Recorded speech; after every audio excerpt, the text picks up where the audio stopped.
સ્કંદ બીજો સાધન લીલા સ્કંદનો સારાંશ. બીજા સ્કંદમાં સદ્ગુરુની આવશ્યકતા ઉપર ભાર મૂકવામાં આવ્યો છે. જેને ભગવાનના દર્શનની ભૂખ લાગે છે તેને સદ્ગુરુ મળે છે. સદ્ગુરુ તત્વ અને ઈશ્વર તત્વ એક જ છે. જેમ પરમાત્મા સર્વવ્યાપક છે તેમ સદ્ગુરુ પણ સર્વવ્યાપક છે. સદ્ગુરુ માટે બે દ્રષ્ટાંત ગુરુ શિષ્ય અને તુકારામના આપ્યા છે. ગુરુ શિષ્ય અધિકારી હોય તો 7 દિવસ શું પણ 7 મિનિટમાં પણ મુક્તિ મળે છે. રાજા પરીક્ષિત અને સુખદેવજી અધિકારી છે. મનુષ્યનો અંતકાળ નજીક આવે ત્યારે તેણે પવિત્ર અને એકાંત જગ્યા શોધી ઓમકારનો જપ કરવો અને ભગવાનના સગુણ સ્વરૂપમાં મનને એકાગ્ર કરવું. નહીં તો મનુષ્ય જેનું સતત ચિંતન કરતો હોય છે તેનું જ અંતકાળે સ્મરણ થાય છે. આ માટે સોનીનું દ્રષ્ટાંત આપવામાં આવ્યું છે. રાજા પરીક્ષિત સુખદેવજીને પૂછે છે, જેનું મરણ નજીક આવ્યું હોય તેનું કર્તવ્ય શું? તેણે શું કરવું જોઈએ? તો સુખદેવજી કહે છે, મૃત્યુની વેદના ભયંકર છે. આથી જન્મ મરણના દુઃખનો વિચાર કરશો તો જ વૈરાગ્ય આવશે અને પાપ ઘટશે. સમયની અનુકૂળતા કે પ્રતિકૂળતા જોશો નહીં. આ માટે માનવીનું સમુદ્ર મંથનનું દ્રષ્ટાંત આપ્યું છે. મરણને સુધારવા પ્રતિક્ષણ સુધારવી પડશે. ભૂતકાળનો વિચાર છોડીને વર્તમાનકાળની ક્ષણે ક્ષણનો સદુપયોગ કરો. તમે આજથી ધ્યેય નક્કી કરો. ઈચ્છા શુદ્ધિ વિના કર્મશુદ્ધિ થતી નથી. મારે આવાગમન કરવું નથી પણ પરમાત્માને મળવું છે. જો સાવચેત નહીં રહો તો અંતકાળે જીવન ક્યાં જઈને ભટકાશે તે ખબર નથી.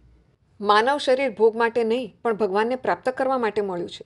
સ્નાન કરી એકાંત પવિત્ર જગ્યામાં આસન લગાવી મનથી પ્રણવનો જપ કરો. પૂરક કુંભક રેચક પ્રાણાયામથી પ્રાણવાયુને વશ કરો. વિચારમુક્ત થઈ મનને પ્રભુ સ્મરણમાં રોકો. વિરાટ પુરુષની ધારણા વગર મન શુદ્ધ થતું નથી. આખું જગત એ વિરાટ પુરુષનું સ્વરૂપ છે એમ ધારણા કરવાથી કોઈ પણ પ્રત્યે હીનભાવ કે કુભાવ થશે નહીં.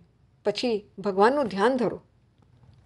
જ્ઞાન માર્ગ અને ભક્તિ માર્ગ વિશે નિરૂપણ કરતાં જણાવ્યું કે જ્ઞાન માર્ગ એ તીવ્ર વૈરાગ્યનો માર્ગ છે, જ્યારે ભક્તિ માર્ગ એ તીવ્ર પ્રેમનો માર્ગ છે. વિચાર પ્રધાન પુરુષો જ્ઞાન માર્ગ પસંદ કરે છે અને ભાવના પ્રધાન પુરુષો ભક્તિ માર્ગ. વૈરાગ્ય નહીં કેળવો તો ચાલશે પણ સર્વ પ્રત્યે પ્રેમ તો હોવો જ જોઈએ. જ્ઞાન માર્ગ ત્યાગ પ્રધાન છે, ભક્તિ માર્ગ ભાવના પ્રધાન છે. પ્રભુના એક અંગનું ચિંતન તેને ધ્યાન કહે છે, જ્યારે સર્વાંગનું ચિંતન થાય તેને ધારણા કહે છે. ધ્યાનમાં મન સ્થિર ન થાય તો તેને મરણની બીક બતાવજો. આ માટે એકનાથ પાસે ગયેલા એક વૈષ્ણવનું દ્રષ્ટાંત આપ્યું છે. ભાગવતમાં જ્ઞાન માર્ગ અને ભક્તિ માર્ગ બંને બતાવ્યા છે. જ્ઞાન માર્ગમાં જીવ અને શિવ એક થાય છે, ઈશ્વરમાં મળી જાય છે.